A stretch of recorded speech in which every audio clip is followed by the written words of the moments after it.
Indika is a game about a nun, which is not the most popular protagonist in video games or ever really, and usually people start video essays, if they so choose, with a compound sentence, right? The cat climbed the tree, but it couldn't get down.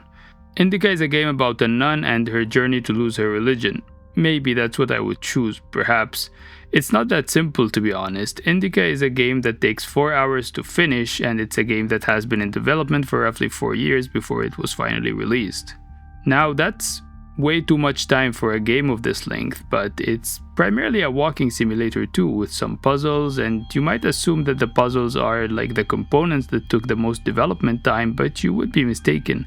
The puzzles are pretty good, don't get me wrong, and many of them definitely had a lot of thought put into them, but Indika's story is something else. It's a quite unique story about a nun in early 20th century Russia that features the devil as a companion, and it's full of surreal, gothic, early industrialization aesthetics. Throughout the story, the nun goes on a journey questioning lots of things about her life, her relationship with her faith, sin, lust, childhood, etc. The game is mostly in 3D but has some 2D minigames. It's quite a unique combination of themes that I've rarely ever seen in any media before. The combination of these elements in a game specifically was eye-catching. When I first saw the poster on Steam somewhere around 2023, I honestly thought it featured a Muslim protagonist due to the way the nun had her headscarf and all, but as soon as I realized she was an orthodox nun, which in itself is quite ironic when considering the rise of Christian nationalists in some areas of the Western world, but let's not get off track here. The point is, as soon as I saw as much as the cover for the game really, I knew it would be something special, and dear God, it was a special game. A special game not only because of the journey, but also because of the destination.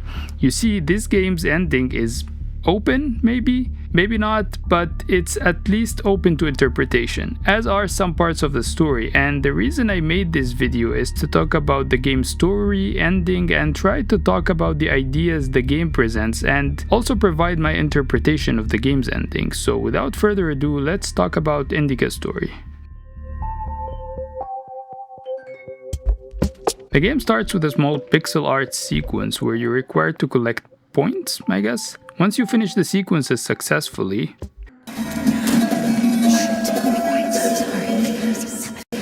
Forgive me. I forgot myself for a moment.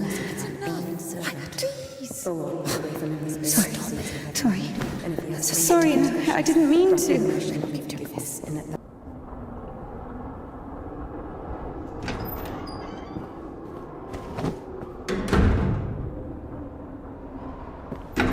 Go. There's a basket for Smaragda in the warehouse. She's waiting. and now you're given a duty. A duty that you have no option but to accept. I mean, it gives you 30 points. Regardless, you have the duty to go and fetch a basket and deliver it somewhere, and as soon as you accept, the devil is introduced. What does it mean to be truly righteous? To never succumb to temptation, or to take a vow of chastity despite constant temptation?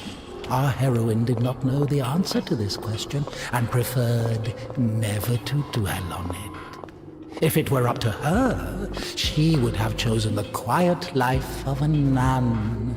However, destiny had something different in store for her. It appears the devil is speaking to us, telling us what the nun Indika is like. But back to our task. On our way to fetch the basket, you may come across a nun who tells you off when you offer to help her fix a hydraulic steam machine. You figure that out from an interactable user manual present on the desk nearby. Indika, however, continues walking for another while until she reaches the nun who has the stuff that you need to bring back. When you reach that nun, Indika attempts to make small talk with her, but she gets no response. Regardless, Indika picks up the bucket to head back. And that's when the devil starts explaining what's happening. The sisters loved Indika. Christian love is known to be patient, merciful, and faithful. However, in a lowly human sense, they didn't love her that much. To be completely honest, they didn't love her at all. Many of them felt nothing but disgust for her. Indika, however, was not to blame. Were it not for the voice that was inculcating ideas in her, unforgivable for a Christian, she would have been a virtuous and rather mediocre nun. Indika's biggest dream was for that voice to leave her alone once and for all. Her entire life became a struggle, a painful resistance. No matter how hard she tried, no matter how much she tortured herself, the voice grew louder and more convincing every day. You continue walking until you deliver the basket, and now the devil's words seem to be confirmed, as the nun that picks the basket from you does not utter a word. Not a thank you, nothing. But look at you, you got some points and you can level up and stuff. Now you can put your points into either humility or grief. How exciting. If you level up your humility, you gain 12 points right away, but if you level up your grief, you get a chance to get a 1.46 multiplier for every time you gain points. And if you hover over the previous things that you could have leveled up, such as regret or guilt, you may start connecting the dots, but if it didn't happen yet, do not worry, it'll start happening soon.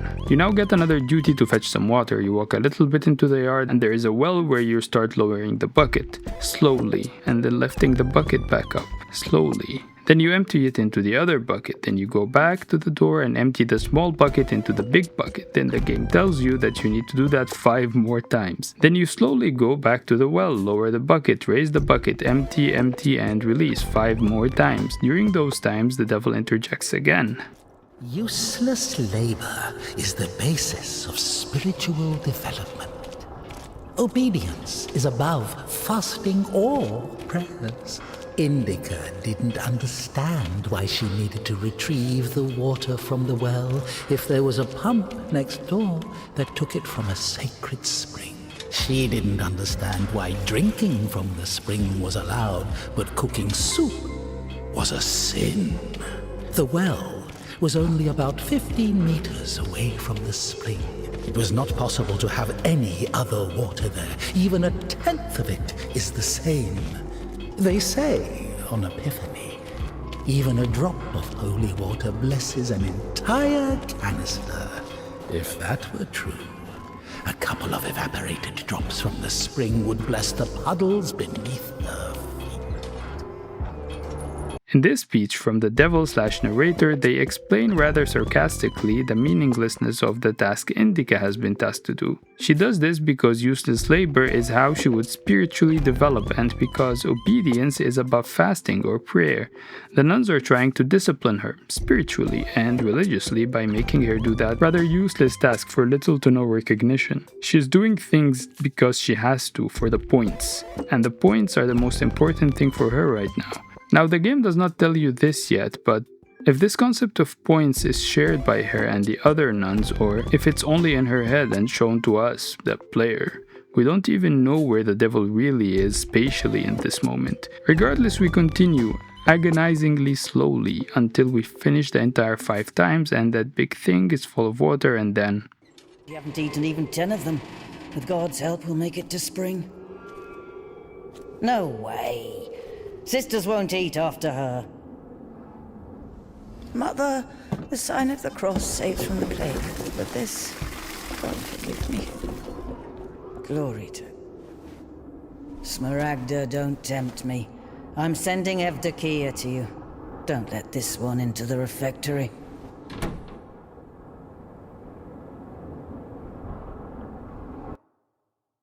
An important point here, despite the earlier devil's talk about meaningless labor and obedience, this time Indika does not get the promised 100 points, which suggests that the point system may be in Indika's head and not something that is objectively agreed upon by the nuns or even the faith. After this, we cut to a communion happening later where Indika starts seeing stuff. O Son of God, accept me on this day as communicant of thy sacred supper. For I shall not divulge thy mysteries to thy foes. I shall give thee no kiss akin to Judas, but as an outlaw shall I confess thee. Remember me, O Lord, in thy kingdom. May my communion of thy immaculate mysteries, O Lord, not be judged or condemned, but heal the body and soul.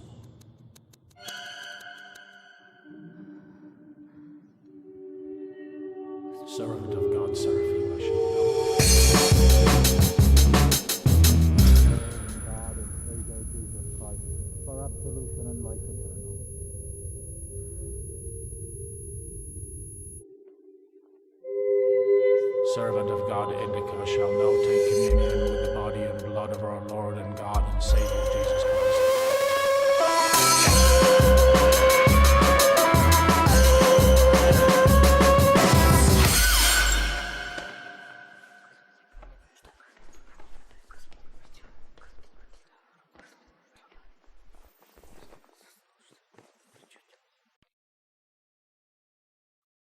She sees a smaller version of what appears to be her head nun in her sleeping garments, jumping around until this leads her to not eat the bread from the priest's hand. This scene, despite it being short, is very important, and it gives us a quick glimpse into the protagonist's mental health. She hallucinates because if she wasn't, then the rest of the nuns and the priest would have reacted to what she was seeing, but they didn't. But this is 18th century Russia, so the concept of mental health is not really present, especially in a monastery. And the game confirms that as it cuts to the loading screen with a Bible verse present. It reads, "Many years you bore with them and warned them by your spirit, yet they would not give ear, therefore you gave them into the hand of the peoples of the land." This verse is from Nehemiah chapter 9. The entirety of the chapter is essentially a prayer by the Israelites asking for the Lord's forgiveness. This specific verse actually beautifully foreshadows the game's story. And to explain the verse, it says that God had patience with the Israelites for many years despite their wrongdoings, but they really didn't care and kept disobeying God. So God exiled them in different lands and separated them for it. Now, it is safe to say that what has happened to Indika during the communion has happened before, and that it might have been interpreted by others around her as a sign of Indika's lack of faith, or something devilish perhaps. It might be part of or the entire reason Indika is treated the way she is, but anyways, let's move on to the next chapter now. The beginning of this chapter is absolute cinema, to say the very least. The cinematography is absolutely immaculate, and it's honestly such a beautiful way to introduce the game makers to us. If anything, its only problem is that the shots are too beautiful to look at, and we might forget to look at the names of the people who actually made the game. But back on track, the scene has Indika repeat only one phrase: "What's in it?" The devil again interjects to provide us with context. It is forbidden to leave the convent without a blessing. Despite her requests, Indika had not been blessed to leave for a full year. When she was tasked with delivering the letter, it took her completely by surprise. Even though she did not know the contents of that letter, she could not shake the feeling that it would play an extremely important, perhaps critical, role in her life. This interjection of the devil highlights two important things for us as the player exploring this game. Number one, the devil knows what Indika thinks and how she feels. This one is obvious from his first speech, but his first speech could have been the devil doing devil stuff, trying to show us that others, especially a nun, have bad thoughts and that they don't really believe, etc., etc. However, with him saying that he knows that Indika feels a certain way about the letter she's delivering, this confirms at least slightly that he might be a part of her, or at least has access to whatever is in her head. The second thing is that Indika has been trying to leave temporarily for a year, but has not been blessed to do so. This is perhaps because the nuns were trying to make a better believer out of her, or for some other reason that we might find out about later, wink wink. Regardless, it looks like they failed if that was the reason, so Indika definitely has every right to be suspicious of that letter. As soon as we step out of the monastery, we get a duty with another 100 points. How exciting. The duty is, of course, to deliver the letter. We take off walking among the empty snowy lands, going down a walking hazard of whatever this is called until we find the river that we need to cross. We find a small house that's almost a shed really, and we knock on the door. For the sake of the prayers of all the saints, Lord Jesus Christ, our God, have mercy on us.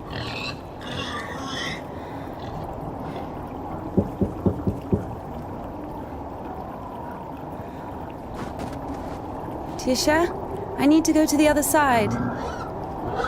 Georgie, pirate, be quiet. The animals feel the unholiness. They're just happy to see me. Tisha, I'm sorry. The animals feel the unholiness. I brought you some apples. Orlovka, your favorite. Tisha, I must hurry to the train.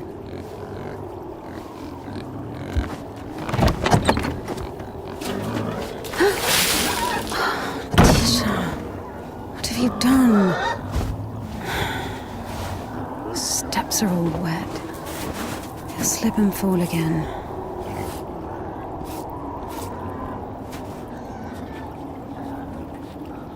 Don't worry, Tihon, I understand.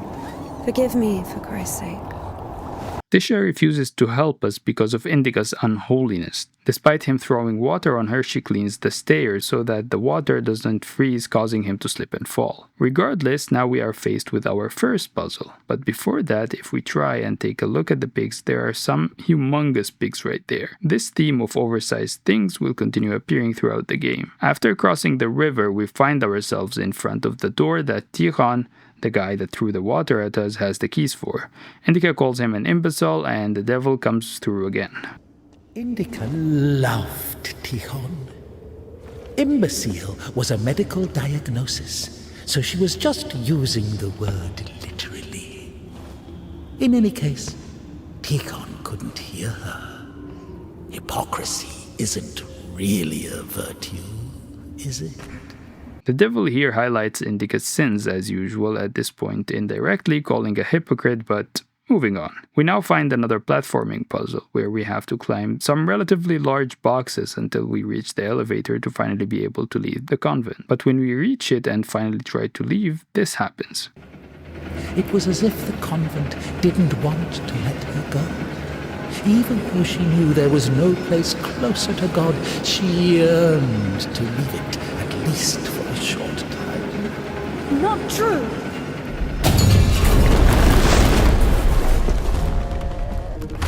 And now it is finally confirmed. Indika can hear the devil speaking to us and she's been able to hear it this entire time. Also, let's take some time to appreciate this platforming puzzle. The looks and the scenery of her anger manifesting into a change in the environment is absolutely beautiful. Now, throughout the game, we've been getting points for doing good stuff, from a religious point of view at least. Right now, the game introduces a new mechanic, prayer. When Indika prays, the environment returns to normal, but when she stops, the devil takes over and starts speaking in her head all kinds of sinful thoughts. Another thing worth noting is that whenever Indika prays, she loses points, so whenever the devil takes over as such. We're going to lead this later on, so keep it in mind. The change in the environment in this section also serves as a puzzle mechanic, as it allows the player to be able to reach certain areas only when praying or only when the devil has taken over. And I think the meta commentary here is very telling, to be honest. She leaves the convent through the devil's help, which puts into question the objectivity through which we see the game's world. It seems like we're only listening to the devil, who could potentially be inside her head or a separate entity, but we are also seeing the world change as Indika sees it changing, or at least it seems that way. So are the devil and Indika one entity, or is the devil a separate entity who sees what Indika is seeing as well, or is the world objectively changing? Just some questions to keep in mind for later on. In this area, we also find what I believe to be the first religious icon we can collect throughout the game. Collecting these icons grants you points. How exciting. But on a serious note, it seems like there is a pattern here. Any religious task related to the convent seems to be the only way to get points, and now collecting religious icons does that too. It seems like points is really related to religions in some way. But hey, look at that, we seem to have finally made it out of the convent. On to the next chapter. This is the loading screen to the next chapter. Don't waste time collecting points, they are pointless. Well, I'm not sure so far if this is some meta commentary related to religion, or is it strictly related to gameplay, and if it's related to gameplay only, why is the system there in the first place? But on our way we go, until she finds this. I'm sorry. Jesus Christ, what are you doing here? You? The cloistress is here! What Nun is fine. The conventual is here! The nun. But listen, you're lucky to bump into me. I keep missing and I'm not good at this. Just What? Go. Get out of here. What? Who's there?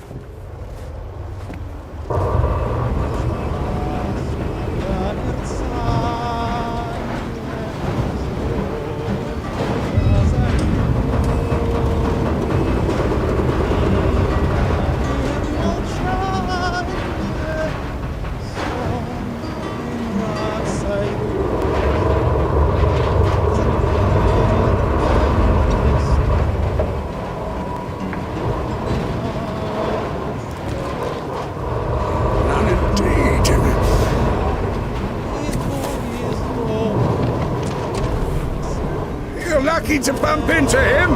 He's... Not a great shot. Yes! Sorry, I can help if you let me. I don't think it can be helped. His nobleness has decided to listen to the visitation one last time. So let him listen. Don't interrupt. Excuse me, what happened here? Have you heard the joke about a crowbar in a train toilet? So, there was this train with a bunch of convicts. They put a spring between two carriages while the train was moving. Tried to plan an escape, I guess. How many died? Mostly fugitives. Many of them were shot. Ever had to care for the sick? Me? Of course. We often have to. Then come with us to the station. All the wounded are there. Go! Ah!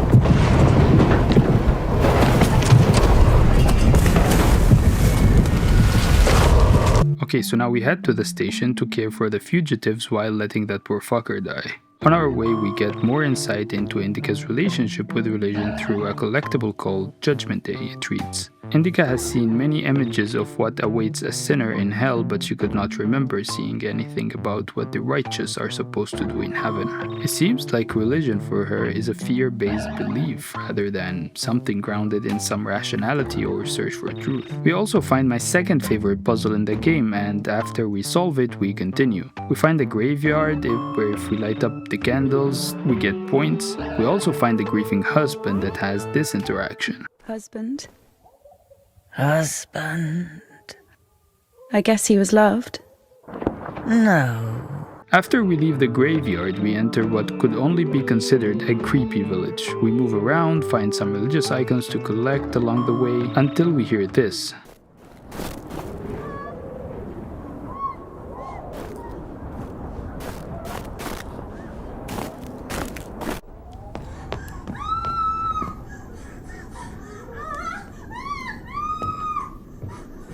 Stop!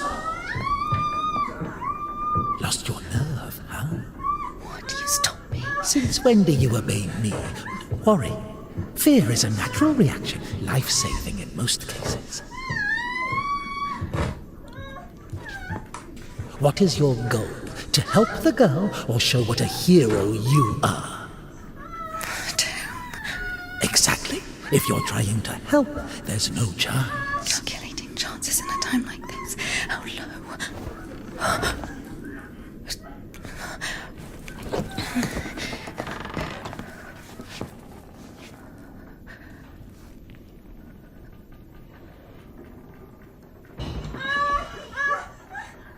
Listen to her.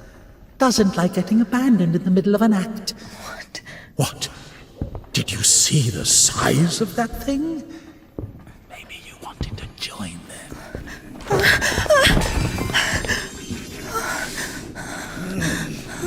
Not bad either. Didn't have enough, you motherfucker. Back at it again. Piece of shit. Fuck you.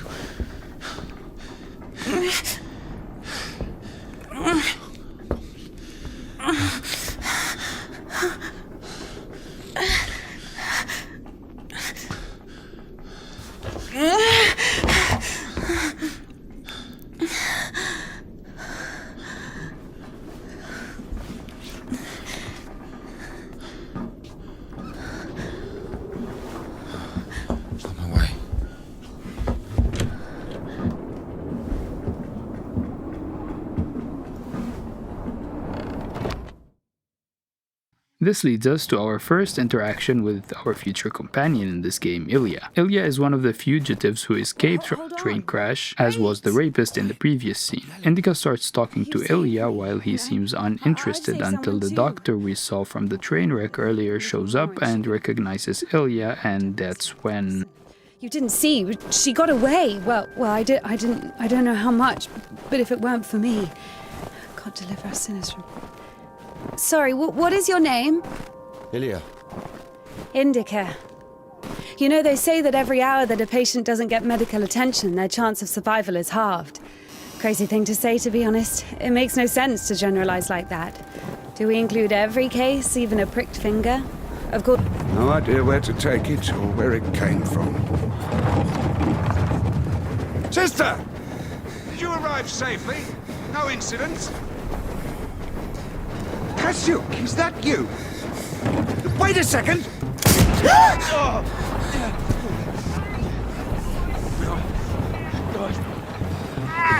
Don't you dare! Right? Hey, you! Drop your weapon! Drop it! You drop your weapon! No.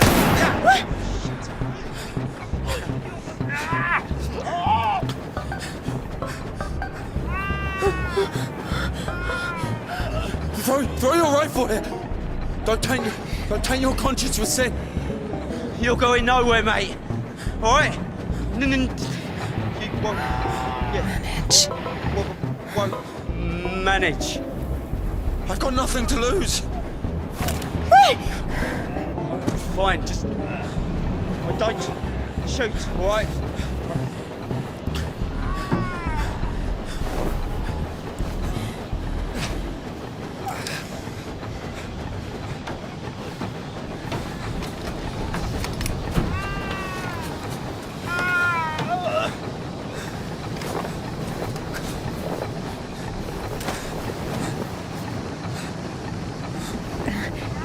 Do it like this.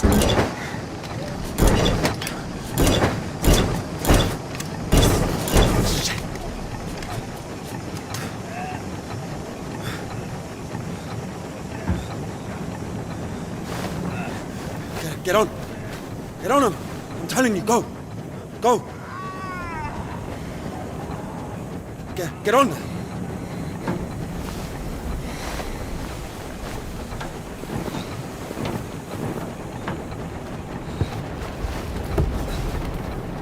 Get going! Get going! I'm telling you! You think I won't find him, huh? Yeah. Come on in! Yeah.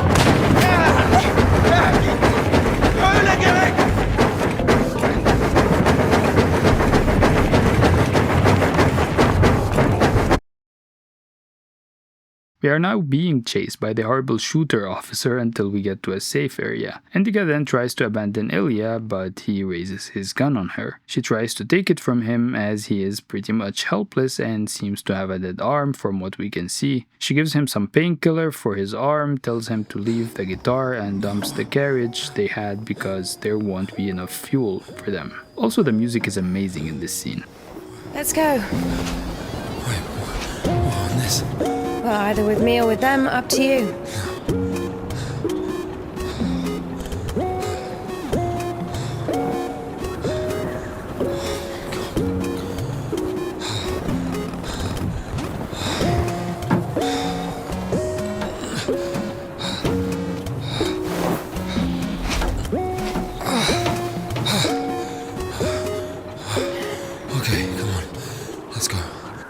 Anyways, they start picking up again and this very interesting conversation takes place. Why are you rushing so much? Sorry. We're doing no more than 5 verses an hour, though. Whoa. How do you understand it, huh? Is he talking about the word versed or how to start an engine? I grew up in a bike shop. My father sold them. In Spasov? Why in Spasov? No, in Gorodishi. Never been to Spasov. That's where I grew up. The man's logic is flawless. Are you embarrassed to be so close to a man? She's been waiting for that. He's quite a looker, huh? Thick boy. I must smell awful. No, they kept us in the train for 3 days. Oh, don't worry. She likes it. Whoa! Pardon. Come on, grab her tits. Hey! Stop pretending. He's just like the men you imagine in your room when you're... Enough! All right, calm down. Is he a bandit or a sissy? Hold on to your seat, for God's sake. Now let's talk about the conversation for a bit. With the introduction of Ilya, we are also introduced to another side of Indika, and dare I say, the horny side. Indika has not been this close to a man in what can be assumed is a very long time. And if we go back to our previous question about whether the devil is a separate entity or not, he seems to be again in her head. He doesn't just guess, he knows that she fantasizes about other men when she's alone. And she confirms that in this case by answering him in an angry manner before he even gets to finish his sentence. So far, it seems that they are both one entity, that he is essentially a part of her, and that there are multiple ways to go around that part of her theory. It can just be him being a part of her imagination, a separate entity made up by her that encapsulates her sinful desires, or he can also be a separate entity like her religion itself or other religions make out the devil to be. A separate entity that sees you and whispers to you, so to speak. So again, until this point, no confirmation really. Going back to the game, we are now in our second pixel art sequence.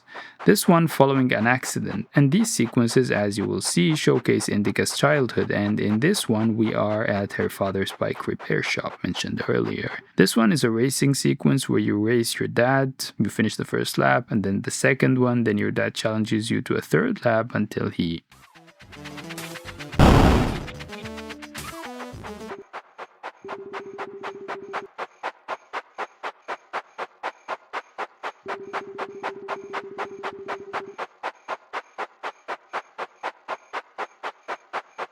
You go back to fetch the stuff he asks you to get, and you get introduced to Mirko.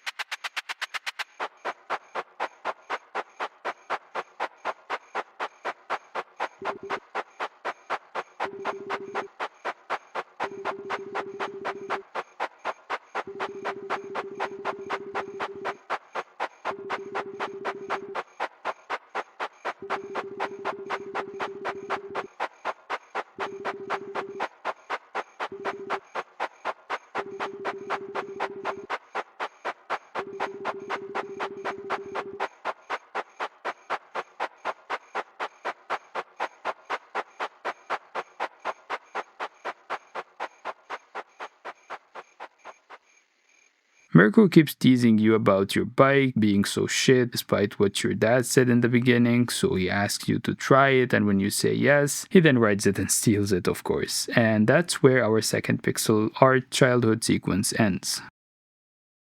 But we had to celebrate and rejoice, for this brother of yours was dead and has begun to live, and was lost and has been found. This loading screen Bible verse refers to the parable of the lost son from the book of Luke. In short, a man had two sons. The younger one asked his dad for his share in his inheritance, as far as I understood, while his dad was alive, and the dad agreed. He gave him his half, and the son proceeded to spend it all on sinful living. The son then came back to the dad after a famine arose, pleading with him to treat him even as a servant just for him to stay alive. But the dad had a celebration because he saw that his son had repented, and when the older son refused to attend the celebration, the dad went out to get him, and this verse was the dad's reasoning for the celebration. This biblical story mirrors a story in the game, and dare I say, foreshadows it. Just pay attention to Ilya and keep this specific parable in mind, since the story has another take on it, so to speak. After the accident in our 3D world, Indika wakes up from the accident, and we get to take a closer look at Ilya's arm.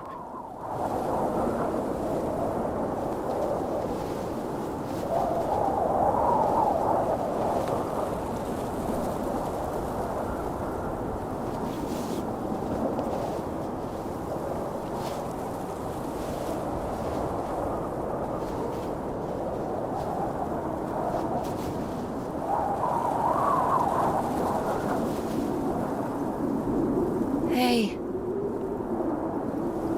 Are you alright?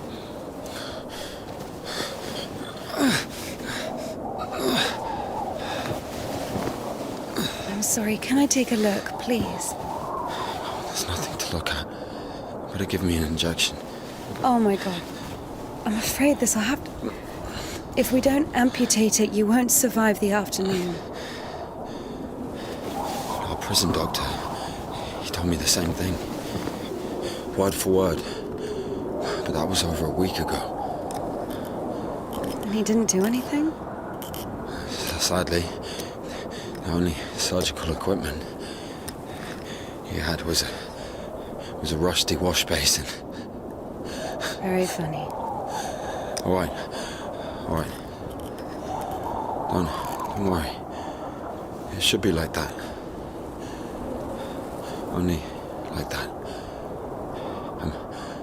I'm also talking to God. To God.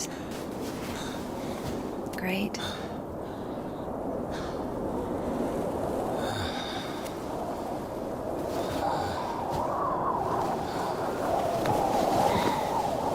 You need to get up if you don't want to lose something else to frostbite. Whoa.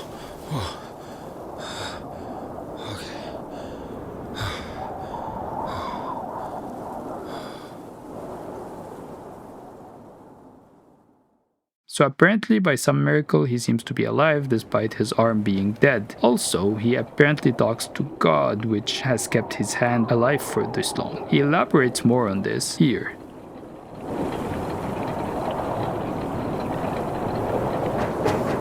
What do you mean you talk to God? What? Oh, my arm. You've seen my arm, yes?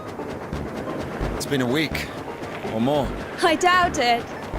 And what does God have to do with this? Well, let me explain. Ever since that night, every event, it all happened as I was told it would. I'm certain I was the only one who left that train alive. It's all going according to plan. Every fucking step is God's plan, do you understand? So taking me hostage was God's plan? I know what you're thinking. But remember the gospel. The father who gave his money to the prodigal son, not to the beloved one, the good one, but to the bandit. He who had been murdering and stealing but came back. He came back. Do you understand? I think the Lord is happier to see one repentant sinner than 100,000 righteous people. I don't know. They don't even need repentance. Do you hear me? You know, He laid everything out before me. Spread out like a deck of cards. The past, the present, the future. Who? God, who else? I was lying there, about to die. And a sister, just like you, brought me some water in this mug. And I was drinking and I saw ripples in the water. Little round waves. And heard a whisper. So I drank. And... You heard God in a cup? In a cup, yes. But that's not the point. I'll show you when we get there. Maybe we should go around. A nun and an officer? Who cares? But the telegraph... So the game didn't leave us hanging for long regarding the interpretation of the Bible verse shown earlier. Ilya sees himself as the bandit's son, the one forgiven by the Father, feeling that this makes him special, or at least more special than the ones who never sin and then repent. And because of that, he proclaims to be talking to God and to have seen God when a sister poured him a water in the cup that he is holding in his messed up arm. However, they keep going until they reach a village.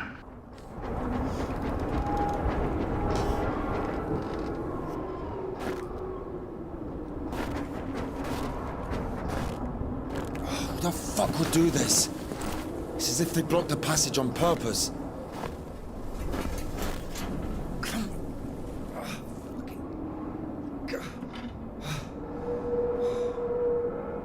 The brake is rusted shut. I have to find something to get rid of the screw.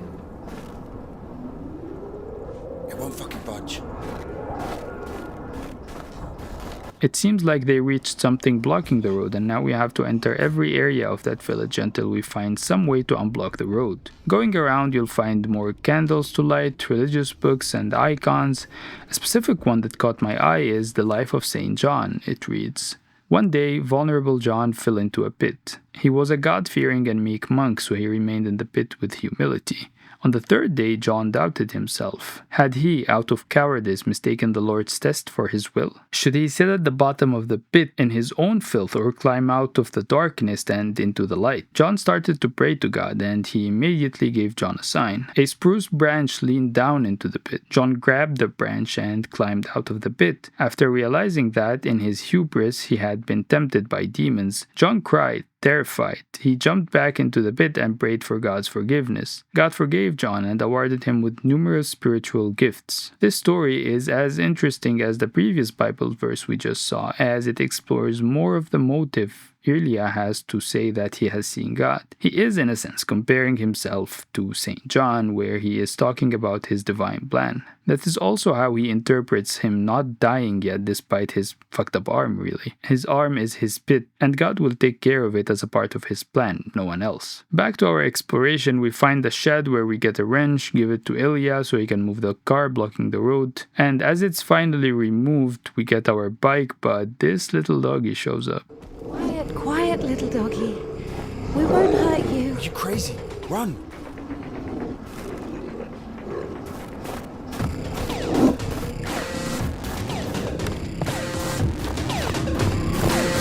We run to a nearby place where we have a little conversation with Elia.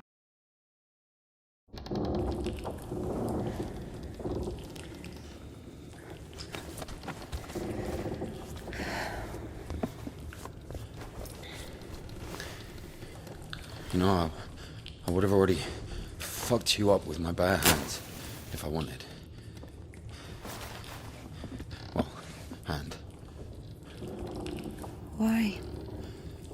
I mean, why the fuck did you throw away the revolver? You know, it would have been useful.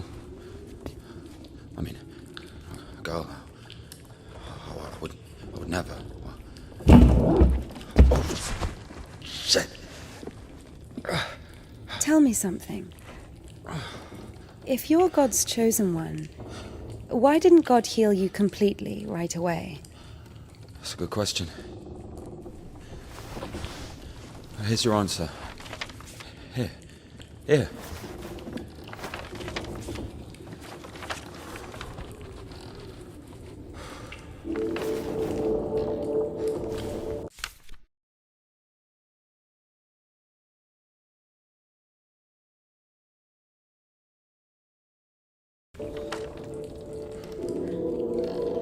The Cathedral.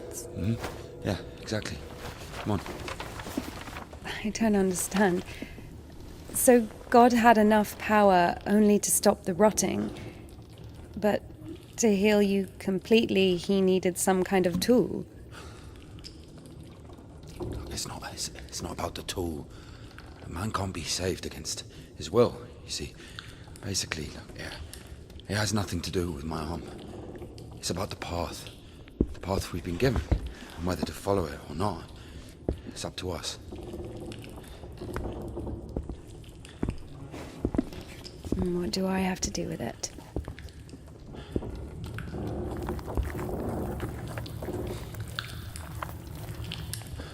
So, possessed people are taken to the Cathedral. Everybody is. Do I look possessed to you? No, not you. All right, let's get out of here.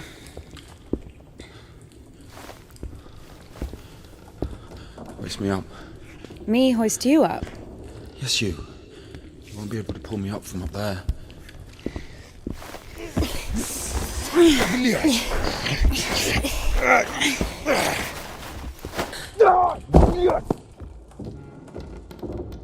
Shit. Ilya? Are you alive? Ilya! Yeah. All right. Yeah. What's going on? After we hoist Ilya up, we need to talk about the cadets. These objects are advertised as the only rational remedy from infertility, insobriety, infidelity, and other physical complications and afflictions of the soul. And according to Ilya, this is where God's plan is leading him. He has to show initiative to be healed by God in order for God to heal him. Not because God needs the cadets, but because he wants to see initiative. It's also interesting after reading the story of St. John earlier to see the cadets cadets hosted in a temple named after him. During this conversation, Indika also asks whether the cadets can heal the possessed. She is looking for a way to get rid of the visions that she sees and probably the voice of the devil. After the cutscene, we take control of Indika again, trying to get out of this odd building to catch up to Ilya. But our long-absent friend, the devil, interjects again. Of course it wasn't a coincidence, and now Indika realized it too. She had heard about the Kudets and its miracles, but right now, in Spasov and Ilya, meeting a prisoner who talks to God would not be an everyday occurrence. Also, Indika took a liking to him. Who, this one? No. One way or another, there was certainly no doubt that she had to head for Spasov and not the Danilov Monastery. The letter. I cannot neglect my duty. What if there's something important in it? Open it. See for yourself. No. Reading someone else's letter is a greater sin than not delivering it. Greater? How much greater? Twice as much. I don't know. Interesting. So, not delivering 2 letters is the same as reading 1. What about stealing? Pocketing a ruble, for example. Is that worse? Worse. How much worse? This is nonsense. You can't compare such things. Why not? The priest imposes a different penance for different sins, and since you know for sure which is better or worse, there has to be a way of measuring. Then let us say that stealing is 10 times worse than not delivering a letter. What about murder? Let us put that at 1,000 letters. That would mean that if a postman were to lose a sack full of letters, we'd have a murderer. Although, maybe there should be a bulk discount. What about a rapist? A rapist is better than a murderer, right? Indika here is discussing with the devil the fact that she wants to abandon or at least run late on delivering the letter in order to go to Spasov, where the cadets are. The devil then takes the opportunity to tell her to commit a sinful act, which is opening the letter and reading it before delivering it. Then poses a philosophical question to Indika, and by extension us, the players. How do we quantify the sinfulness of a sinful act? He attempts to do it comparatively. Is a rapist more sinful than a killer, or is he better? Can killing be equal to opening 1,000 letters? This quantification is also present in the game with the point system. And I'd like to pose the question here, can we do this comparison also for good deeds? I know the answers of these questions will maybe differ based on the religion of the viewer or the like thereof. For example, I'm a Muslim and there is a loose way of saying what's worse or better in terms of good and bad deeds in Islam, but is quantifying these deeds as if it's a point system in a video game something intended, or did we just come up with that? Lots of questions here that I personally have no answer for, but it'll keep your mind working for a bit. At least if you're interested in these topics. Anyways, back to the game and the rest of the cutscene. You are not scared of the sin. You are scared of the letter. Perhaps you should not open it. Do not do it.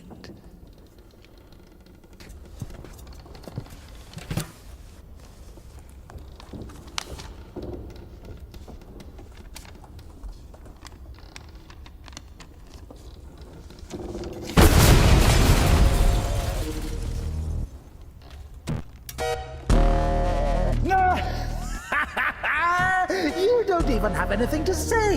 The abbess knows you inside out, so everything turned out just as written. Defrocked her? How did that happen? So she has been defrocked, i.e. let go from being a nun, so to speak, and the devil is laughing at her for it. The act of opening the letter also ripped reality out again, similar to the part where we're leaving the convent. It seems like whenever we succumb to the devil's temptation to sin, this happens, which is honestly just a very neat detail. Regardless, it's time for another platforming puzzle. Everything turned out just as written. Defrocked her? How did that happen? Even Evdokia wasn't after Tihon had knocked her up, but you! First, you got pushed out of your house, and then out of the monastery! As a vault, thou didst raise up the power. Kill someone and go to jail, sooner or later you'd get pushed out of... Now I have come to thee, my lord and goddess, sinful and bad and one. He's gonna send another postcard for Easter. And it will get... Like a man dwelling on thieves and was wounded, so have I also fallen through my sins, and my soul is wounded. So where now? So... Thou hast forgotten my glory, O Father, and among sinners I have scattered the riches which thou gavest me, as a disciple of the Lord. You don't even have anything to say. The abbess...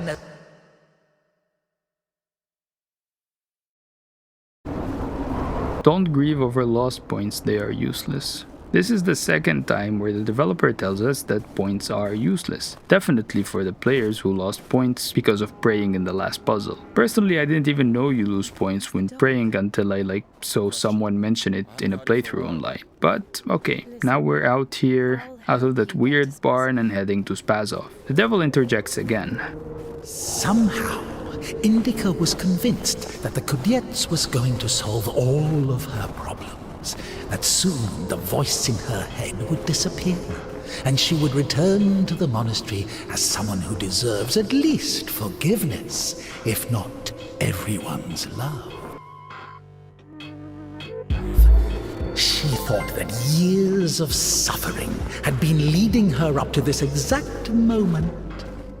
Well, we had our earlier question answered very quickly by the devil. She doesn't just want the cadets for her visions, but also for the devil's voice. This is of course assuming he is a part of her, or at least heavily aware of her thoughts, which I am very leaning towards, heavily, at least in this situation. We now explore this village/paint factory, and we keep finding more iconography and candles to light up, and there's a story of a guy hurting himself for a demon to leave him, which ties to what Indika is trying to do. But we make our way through the village until we reach a large windmill that we need to traverse or go through to get to the station behind it to get to Spasov, where the cadets are. Once we reach the mill and let Elia in, we get a little doggy jump scare and we make our way up.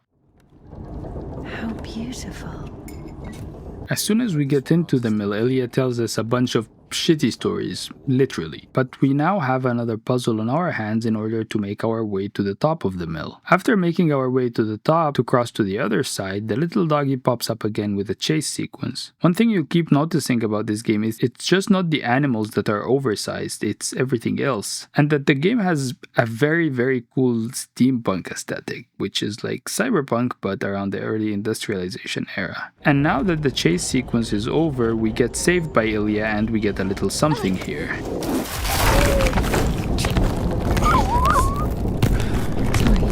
Sorry.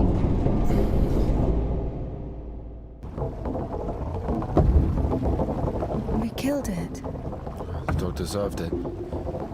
It's bad. It's sinful. There are no sinners among dogs. Only humans can sin. Tempted by the devil. And that dog, its humans left, stopped feeding it. So it became a matter of survival.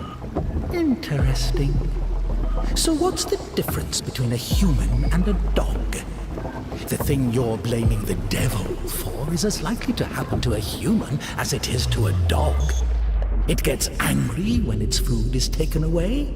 It's ready to tear anyone apart if its possessions are threatened. A dog gets sad if its beloved human is not around. It gets jealous, anxious, even sodomy is possible. Remember that one time when Georgie... That's different. They needed to survive.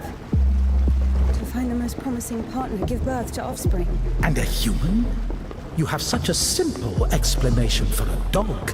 But how come humans can never do without divine or devilish intervention?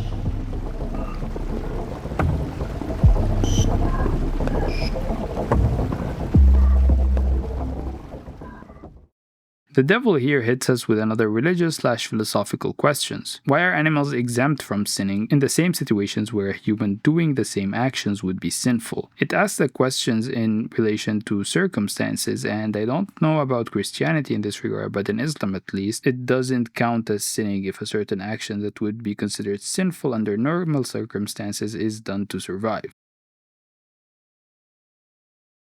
Finally, the station. Does a dog have a soul? Dogs adore their masters. Is that even possible without a soul? Does one need a soul to feel love? Is it possible to love without a body? What remains if you deprive a dog of a body? How can it love something it can't hear or sniff? How can it remember someone it loves if it loses its brain with its memories?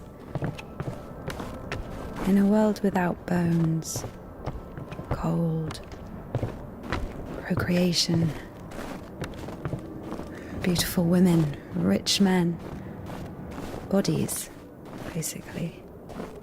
Passion, kindness, love. Can any of it exist without the body? For a dog? What? Yes. For a dog. Starting the station chapter with a heavy-hitting soul-related question, can humans actually exist without their bodies, and what is really the nature of the soul? Again, another unanswered question that the game throws at us. And while we make our way through the next puzzle, doesn't it seem weird that Indika now is asking the same type of questions that the devil has been asking? I feel like this is making me lean more and more towards the devil being just Indika, to be honest. But now we jump.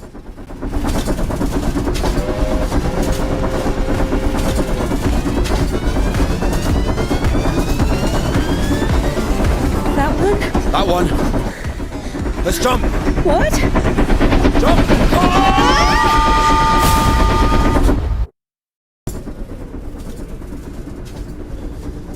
Your ideas are so strange. For a nun. Those aren't my ideas. I mean, I didn't choose the monastery life. Were you sent there against your will or something? Not against my will. I mean, when you're 15, the monastery isn't really a dream destination. But there was no other way. Sometimes there are circumstances. You have a choice with a monastery or... Circumstances? You were 15. And now you're like an angel of God, even though you're black all over. Maybe you've never met a creature that has fallen as far as I have. Or anything else. Fallen? How? Yellow ticket or something? What? I've only known one. Have you been married? No, never. Why am I even explaining myself to you?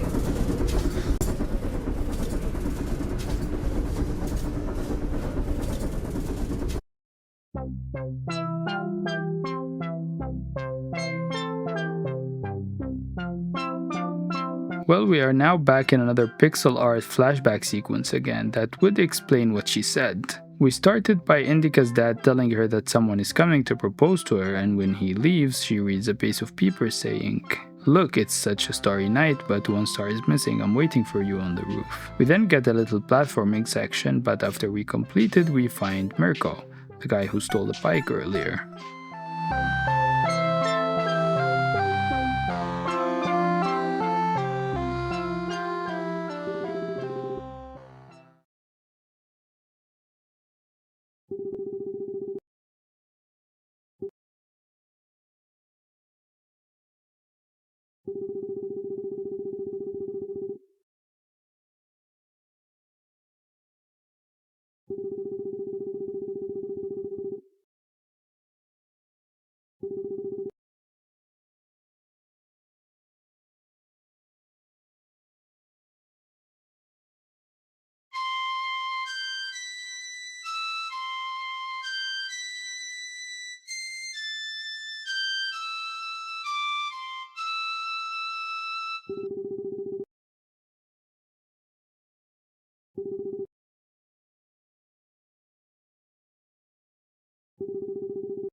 going? This is the Spasov fish factory. I think nobody's there now. That's good. The line to the city's always open. How do you know all this? Have you worked there? Oh, not a chance. My mum worked there.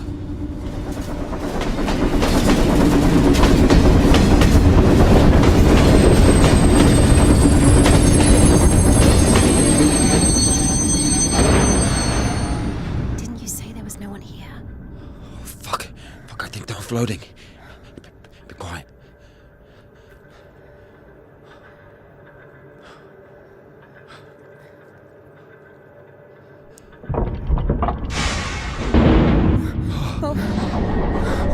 What's it doing?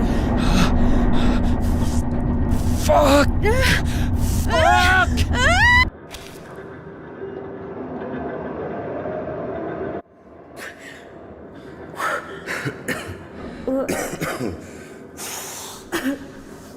Oh, that's stench. Disgusting. Oh, that smell. Reminds me of my mother. She could never wash it off, no matter how she tried. I even loved that smell. And she was shy about it. Whenever she had to go to the store or was summoned to my school, she used some unbearable perfume. It would tickle my fucking nose whenever she hugged me. Where is she now? I don't know. Now we arrive at this not-so-empty fish factory.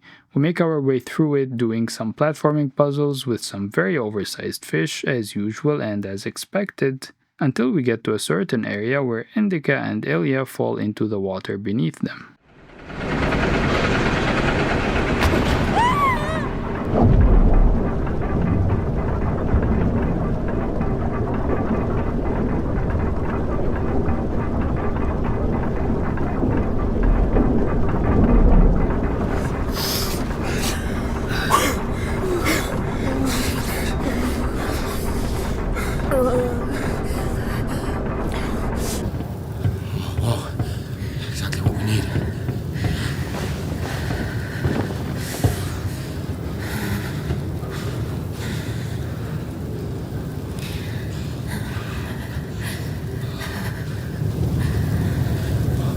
Waiting for?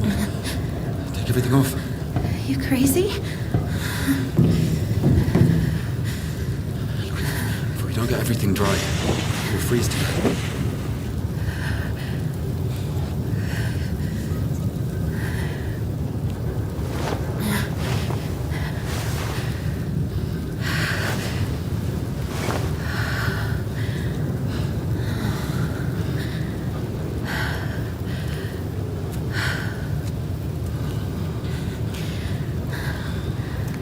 No idea how nice it feels to take my wimple off. My head's so itchy all the time.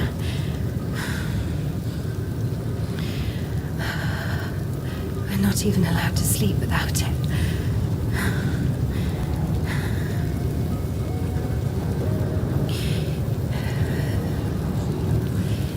It's not like anyone will see you if you take it off. The Dean walks around all night checking on us. Really? It's just like the screws in the clink.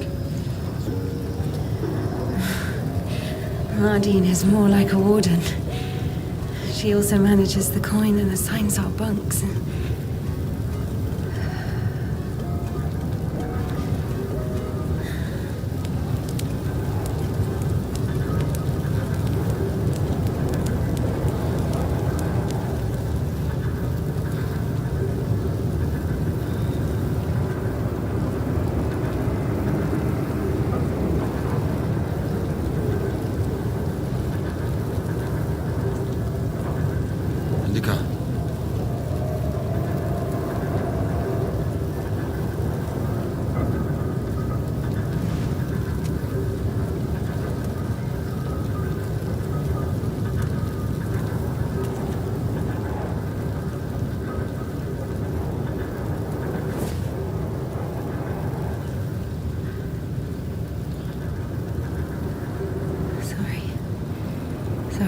smell from your arm is unbearable.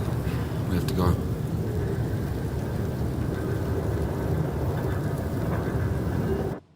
What I like about this scene is that the achievement for it is called abstinence, which is kind of funny since she didn't really decide to abstain. It was rather forced on her because of the stench of Ilya's arm. We then get our quarterly Bible verse again. When words are many, sin is not lacking, saying that speaking where it's not necessary leads to eventual sinning.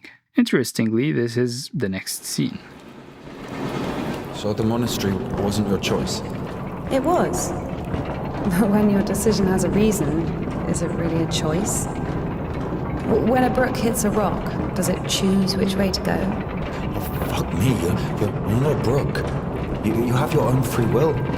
Free will. Choices. But whenever we make a choice, don't we base it on our previous experience? Don't we estimate all the possible benefits in our head? And if we go against the rational, don't we realize that we're being driven by our emotions, by our passions? Do you understand? As I was saying, our will helps us to control our passions, resist temptation. That's true. But when you control your emotions, there's always a reason, right? You can explain why you're doing it, build a string of logic. If the soul didn't exist, all that remains would be your logical shit. How the fuck can one live without a soul? Humans haven't learned that yet. Ask him if he knows what a soul even is. Everyone says soul this, soul that, but can anyone clearly explain what it is? Yes, but even a soul has its own inclinations. But let's say your soul gravitates towards God, and mine doesn't. Is that my choice then? Or, in theory, let's imagine that the choice isn't based on anything. What kind of choice is it then? Pure chance? Wait, so you're saying choice is an empty word? Maybe it is. I don't know. I don't even understand the point of this whole choice thing, this freedom that God has graced us with. Why would God need our so-called freedom if in the end he's only satisfied with strictly defined choices? He could have just made me in a way he would have liked me.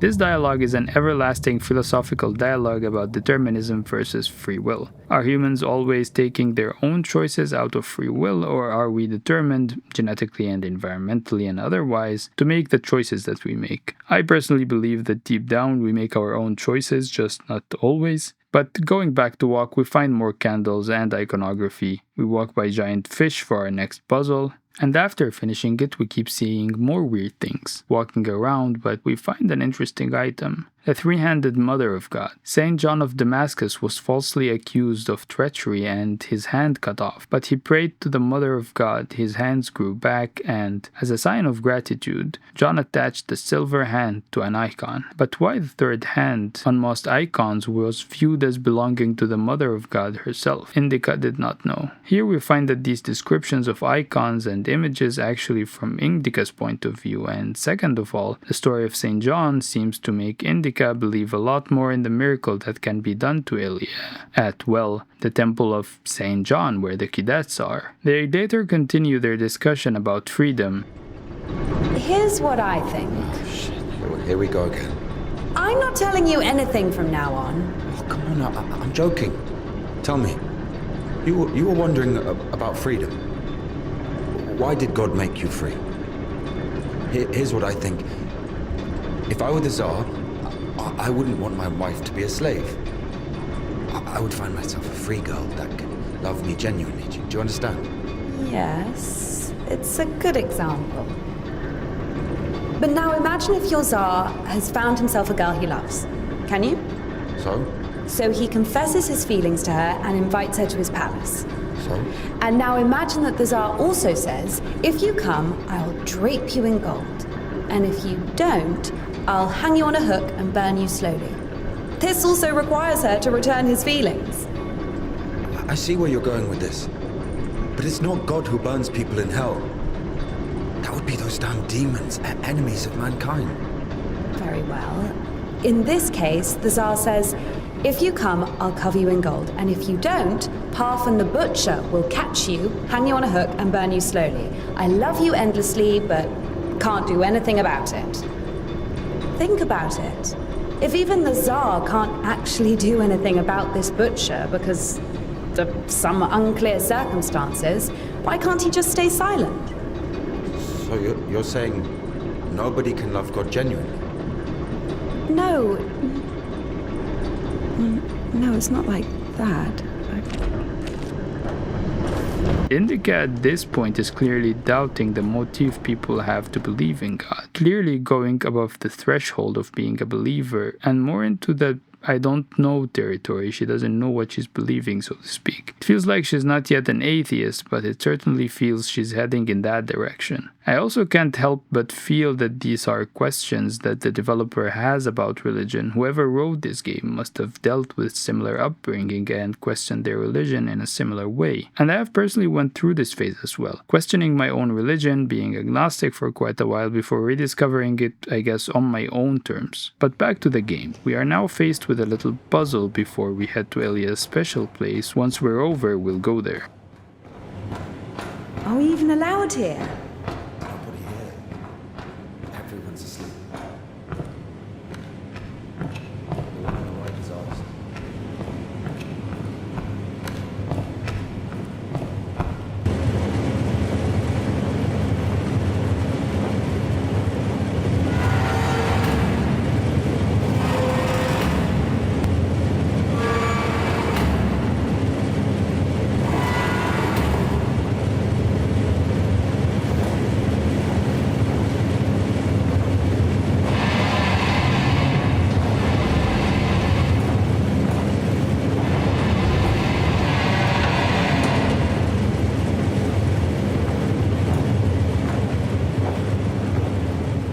Look. How is this? I mean, glimmering lights. It's called a stroboscope effect, like looking through a bike wheel. Yeah, well, Well, I mean, it's pretty.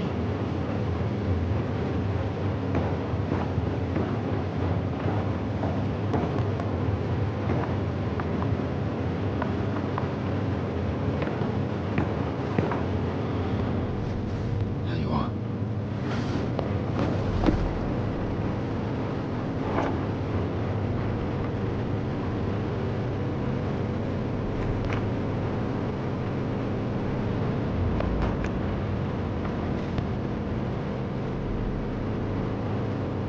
Did we climb all the way here just for this? I'll show you.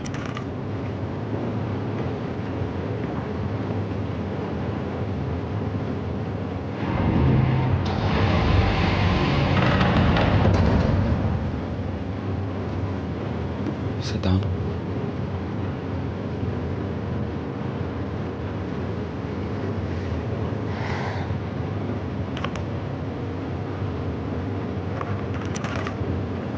This is Puddle. She's a singer. Why Puddle? Because Mrs. Seva is a guitarist.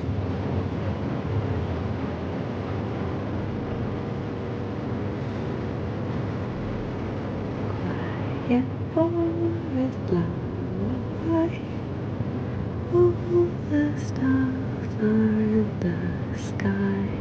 Silent shepherd, crescent moon, plays a cheerful trumpet tune. Only in the dark of night, stars above us shine.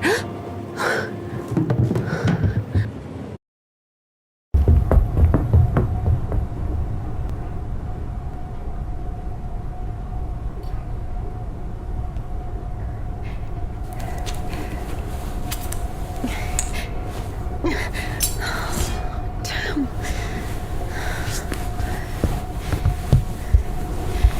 Elia, get up.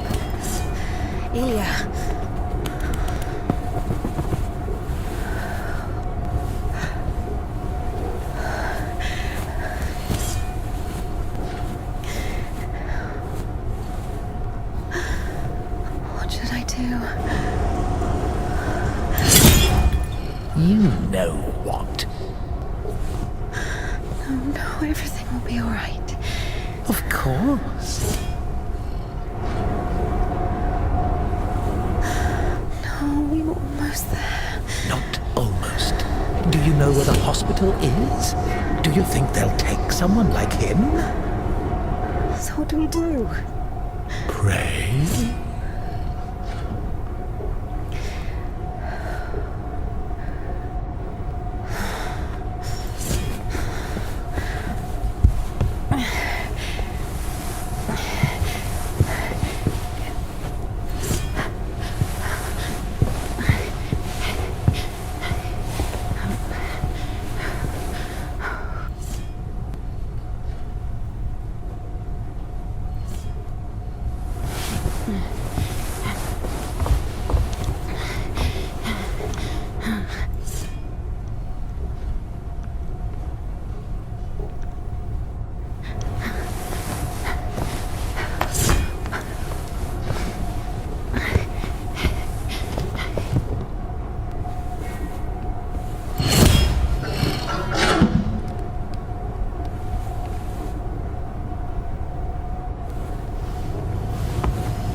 Well, that's quite an intro to this chapter. This is another platforming puzzle where Indika is becoming a lot closer to Mirko, showcasing the development in their relationship. It also maybe shows who Indika has been with in the past and possibly why her father sent her to the monastery. This chapter also highlights Indika's obsession with the flute and music and, well, the lullabies she sings.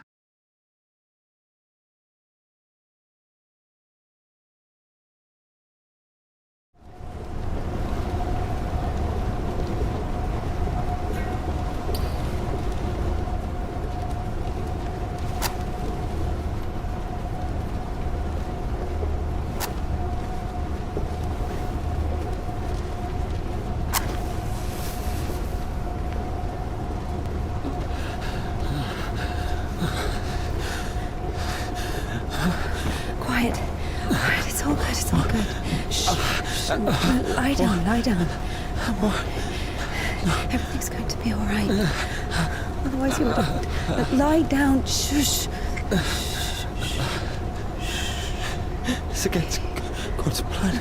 You went against God. Against God? Not in the slightest. This is not that bad. Please, be still. Be quiet, please. Please. Not that bad, huh? Will it go back? Why not? It's not like it's harder for God to work one miracle than...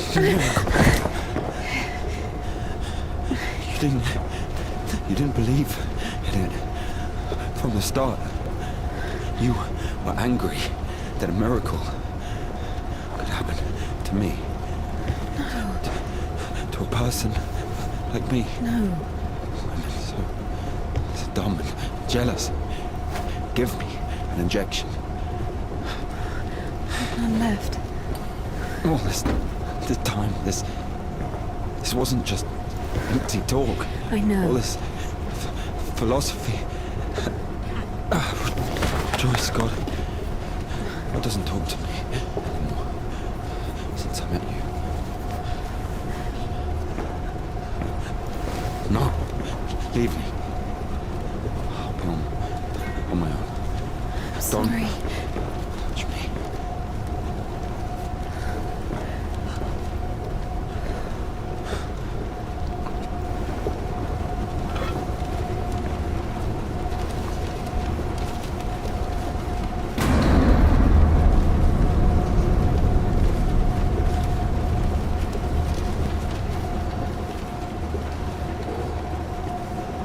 while Ilya, whom she likes now, wants to leave her for going against God's plan. Also, him leaving his cup shows that he completely gave up on this God's plan that he had. Then we are back on our own and the devil interjects again. For the first time since meeting Ilya, Indika felt a stab of doubt. What if she had made a mistake? What if she had done something wrong? What if the Kudyets wouldn't work? Why was every step on her road to God drawing her closer to the devil? I did everything correctly. Otherwise he would have died from sepsis. And if he didn't? There! He's healed! A miracle! Wouldn't feel good, would it? That means he was indeed talking to God and earned his absolution. God, please. Talk to me this one time. How did I go against you? Is it in my power to intervene in your design? Is this a part of your plan? Is this how it's supposed to be? He will be all right. The arm will heal. Ilya will live.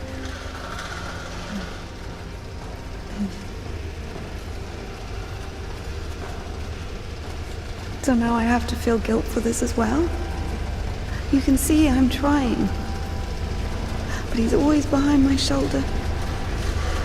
Me again. You were driven by fear. The fear of ending up with a corpse. And back then, with the gypsy, what was it?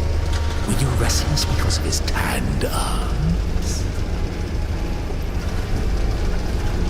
In this conversation, Indika so desperately wants to believe in God's plan and the ability of God to perform miracles and is conflicted by what's going on. She's also conflicted by what could have been. She's in that phase where she's not yet sure and feels like her action of cutting Ilya's arm goes against her belief in God. But does it though?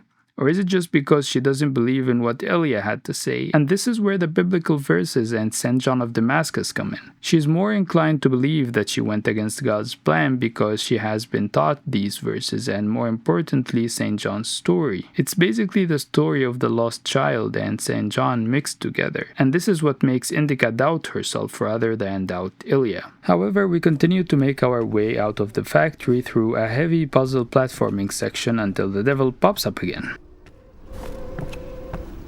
The Temple of John of Damascus, the one from the poster, was towering over Indika. She was consumed by anxiety more and more. What if she was late? What if they realized who she was and wouldn't let her in? What if she was not worthy of a miracle? Maybe one needed to buy a ticket to see the miracle, and all the tickets had sold out. What if her certainty in God's plan was just another delusion, a temptation she so faint-heartedly succumbed to? Well, the devil just lays out our earlier theory, doesn't he? Indika is completely doubting herself and her religion in this moment, and as we move forward, this will become more apparent in the items we see around. Now, when Indika finds this object with the Last Supper engraved on it, its description just says, Last Supper. Huh, how corny. And as we have seen earlier, these descriptions are what Indika knows and thinks of the object we're holding, which is a very good detail by the developers. We make our way forward until we find Ilya again, and he has our being let go letter. Have you read it?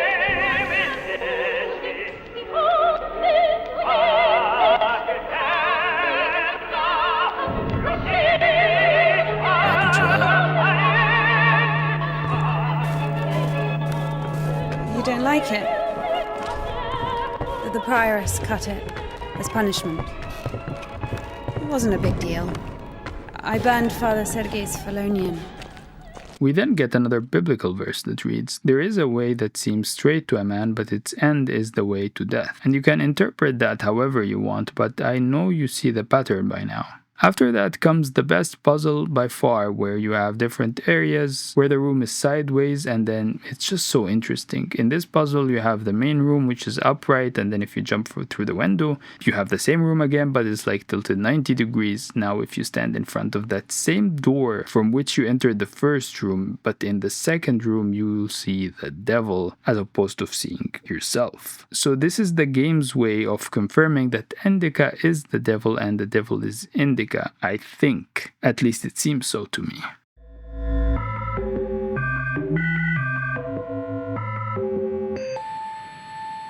We're going through the city now, and as we're going, we find portrait where we light up a candle, but we don't get points. So, oh, who's that? Regardless, we continue making our way through the city, making bridges move for us to get there. When we finally get there to the cathedral, hit with what might be the most obvious reveal about how the developer feels about religion, at least in one interpretation, we get a Bible verse that reads, "For truly I must say to you, if you have faith the size of a mustard seed, you will say to this mountain, move from here to there, and it will move." Because they believe that the cadets and through them God will help them, and thus making them have faith in God. Or it could be that this is the first not foreshadowing biblical verse. Regardless, they enter the cathedral and we get hit with this scene.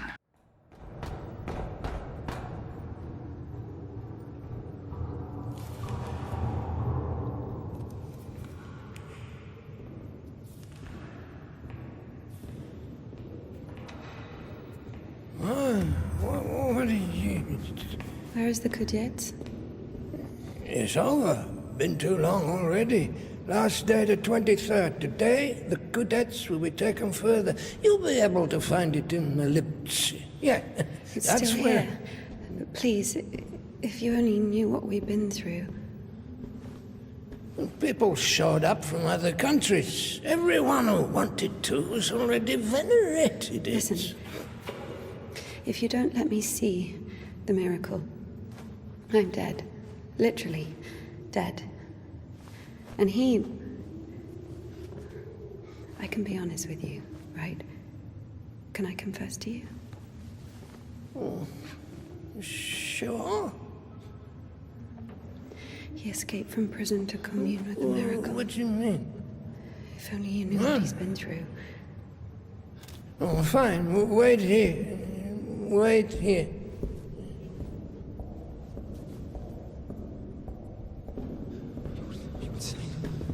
Did you tell him everything? Don't worry. A priest will never break the seal of confession. He's had worse, trust me. He said worse. This way. There. What did he tell you? There he is. There he is. No, we were just joking around. He has a knife. Don't come closer. No, he only has one arm. No way he's got a knife. Just like He'll stab me. Step aside. Oh my God. Shoot him. Shoot him.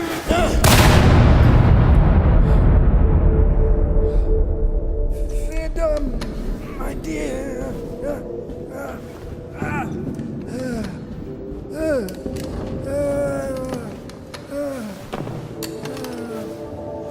Hey, it's here. What? The cadets.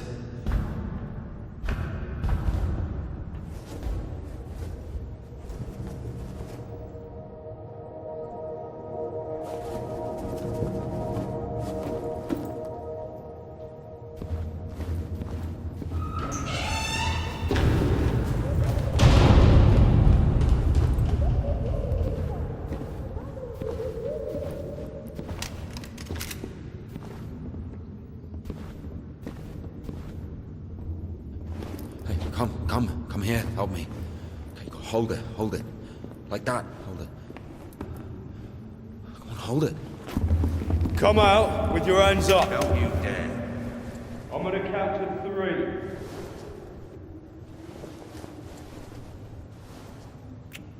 One. Don't you dare.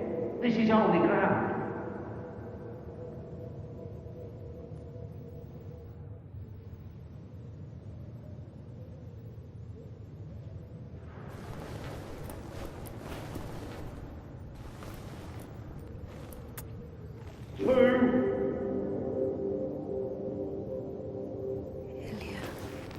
Hold it. Usually people show up about their legs. And? They grow back? It's not about that. You see, if the Lord allows...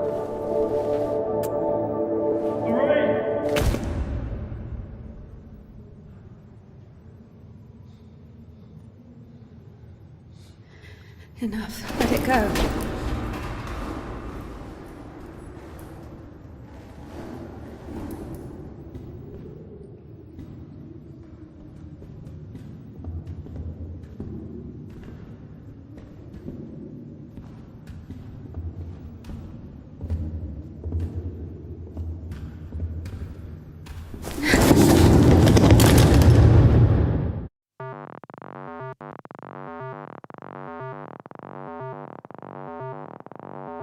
Well, back to the future, I guess. Now we are sure that Mirko is the guy she slept with before becoming a nun. She tells him after they slept together that she's getting married, but he doesn't like that, so he suggests that he robs her father for them to run away together.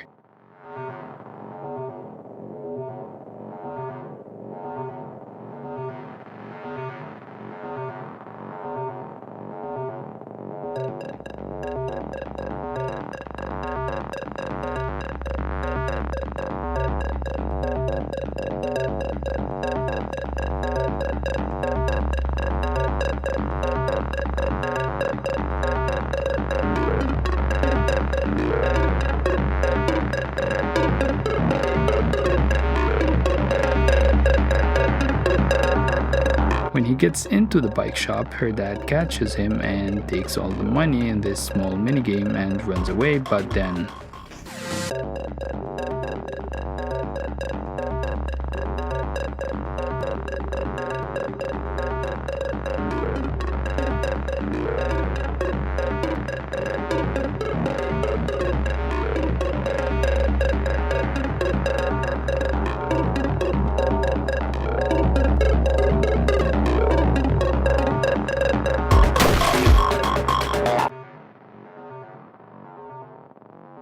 Well, this explains why she's a nun now. She probably wanted to atone for her sin of flying and getting Mirko killed. But back to the present. Indika is now arrested, but Ilya has escaped. We now are walking in a sequence where Indika is asking for forgiveness and praying for her life. However, her thoughts get interrupted by the guard. Implore thy son that he may place me in his right hand, unworthy as I am when he sits to judge the living and the dead. Amen. Ever heard of Makar the Scytheman? There was a lot about him in the papers, but only after he was hanged. 7 kids lost their heads because of his scythe. What? Well, he chopped them off. Are you comparing him to me? Well, no. No, I think Makar is something of a saint. Listen, let me tell you. Makar had 3 kids, all of them boys. One day, he dropped something on his youngest, a wagon or a wardrobe or something. It was so bad that the poor boy stopped feeling his legs. Couldn't sleep at night. Lay there all day crying from pain. The village doctor couldn't do anything, so Makar couldn't take it anymore. He went to the priest and said, "Bless me, Father, to end the child's suffering." Well, the priest didn't bless him, of course. He sent him home to pray and think about the salvation of his soul. Makar prayed for a week, but the son wouldn't stop screaming. So, Makar snapped, took the cover off his side, said a prayer, and ended the suffering with a single sweep. He went back to the priest and said, "It's done, Father. I don't have a soul anymore. I lost my right to think about salvation back when I dropped that wardrobe on my son. Or was it a wagon? I don't remember. So, my soul is done. Better tell me where he is now, in hell or in heaven." The priest said, In heaven, of course. He didn't get to sin. In a way, you gave him a gift. Sent him straight to the kingdom of heaven without any earthly suffering. Well, this thought got stuck in Makar's head. So he went home, put his other sons in front of a kiosk, said a prayer with them, and chopped their heads off. But after that, he went completely insane and started hunting down his neighbours' kids. Managed to kill 4 of them before he got caught. Why is he a saint? Think of it this way. Some martyr gets burned at the stake because of Christ. Does it mean he buys himself eternal life for 10 minutes of suffering? Can we call this a real sacrifice? Makar is a different story. To save someone else's soul, he sacrificed his own. Why are you telling me all this? Father Proc, the one you killed, he couldn't have asked for a better gift. He's now an innocent victim, a martyr. Maybe he'll even be canonized. And what about Makar? What about him? He got hanged. The guard pretty much tells her that she is done for, especially after this crazy story, which feels like a religious bug being exploited, really. Then we are faced with a pretty hard-hitting scene.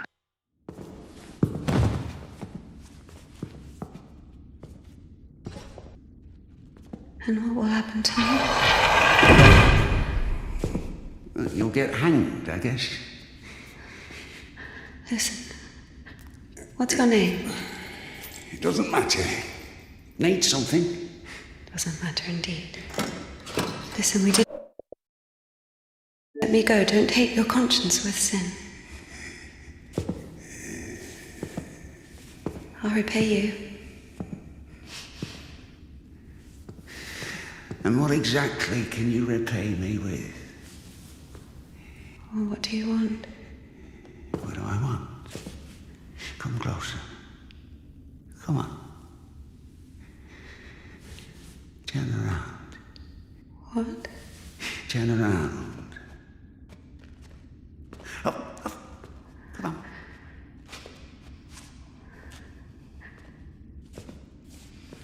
Now sing. What? I don't know. Something. French anthem. I don't know their anthem. Well, sing something you know. Quiet forest lullaby. All the stars are in the sky. Silent shepherd crescent.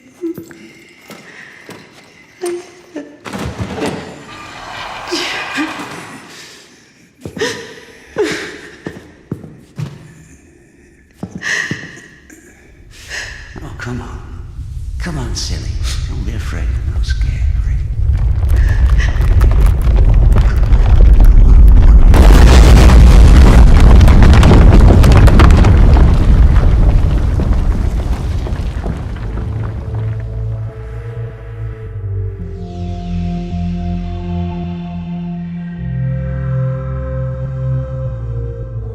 I guess I can't do anything worse than that. It's so easy to step over everything you believe in. Step where? Somewhere. Onto your side. What kind of side is that? Are you going to argue again? That there are no sides? That there's neither good nor evil? You can try. Convince me that I haven't done anything bad. Or can you not even do that now? Bad? What does that word mean? I've killed a priest. Don't play dumb. I'm not. But still, what exactly does that word mean? Bad. Sinful. Of the devil. And how do you know what is of the devil and what is not? There are commandments. So we're checking against a formal list of regulations. No, everything is really obvious. It's evil, dishonest, unfair. Evil? There's not a drop of evil in despondency, avarice, or bawdry. Dishonest? A dog is honest. It eats when it's hungry, bites when it's scared, copulates when there's someone to do it with. Well, you remember. I'm talking about intentional dishonesty for one's own gain. So, pretending your whole life that you don't want something you want, that you don't feel something you feel for eternal life in heaven, doesn't that fit perfectly with your definition? What else did you say? Unfair? Is it fair that one tree has 1,000 leaves and another 2,000? Is it fair when two people throw the dice, one gets a 6 and the other gets a 2? Of course, all this is rational, but we don't like this rationality. We angrily call it unfair. But if you forget your emotions, it turns out, strictly speaking, this word can't be applied to anything. What about what's happening now? What can be more revolting, disgusting, vile? I don't need any deliberations, I know it, I feel it. When you're cold, you don't need to think about it, you just feel it. You know that you're cold. Do you understand that there is no cold without warmth? You can't get rid of poverty and suffering, leaving only wealth and happiness. Leave me alone. Oh, I'd love to. But I will only disappear when you stop wanting me to. It's not that hard. Just remember that good and evil, warm and cold, those are just lines on a thermometer. God and the devil, those are you. One cannot exist without the other.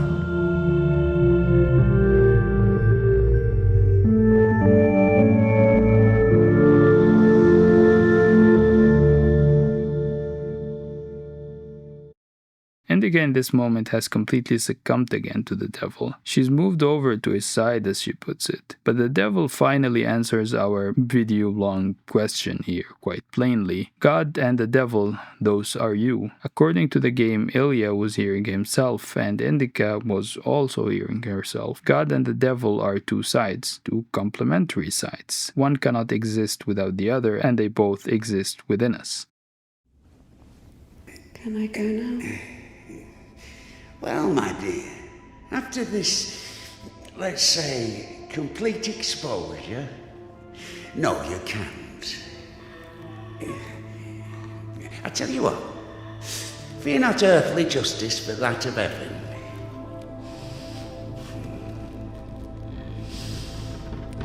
When the soul is separated from the body... Stop right there, you bitch! Oh, stop! My hand! My hand!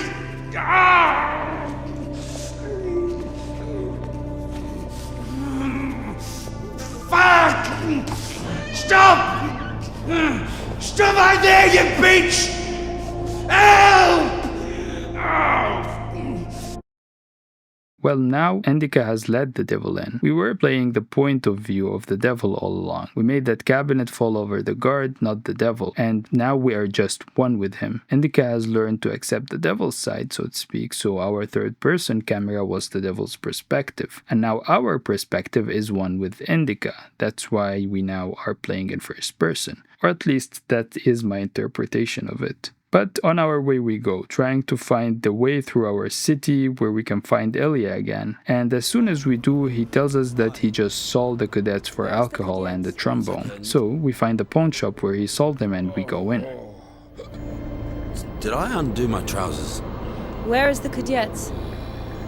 Well,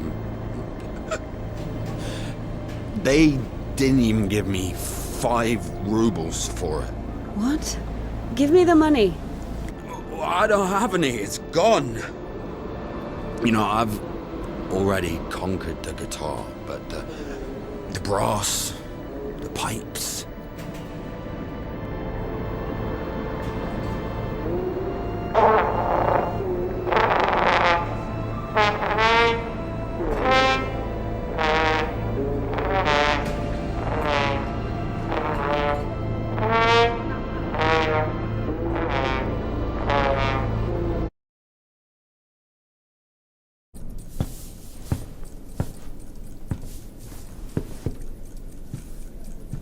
Where is the Cadets?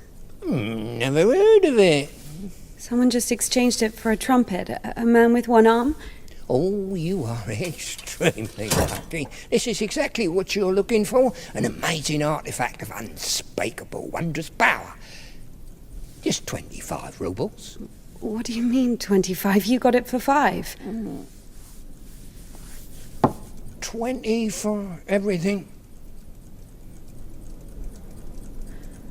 Hey, whoa, One second, I just need to have a look. You can look, but don't touch. What did you sell me, you scumbag? Oh, damn. Hold on. It doesn't even fucking work. Just puke in it or something. God. Get your ass out of here. Get off me. What do you mean?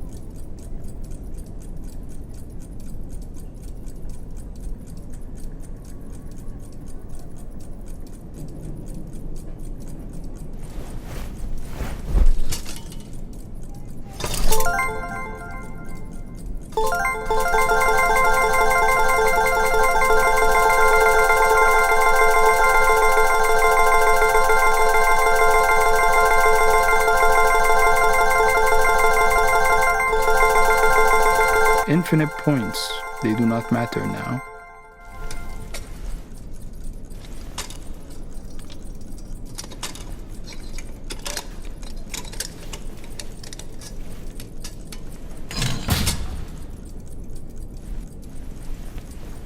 We open the Cadets and they are just empty. Indika looks in the mirror and there is no devil anymore. She's just realized that the points do not matter. God does not matter, and by extension the devil does not matter. They are all gone now. It's just her.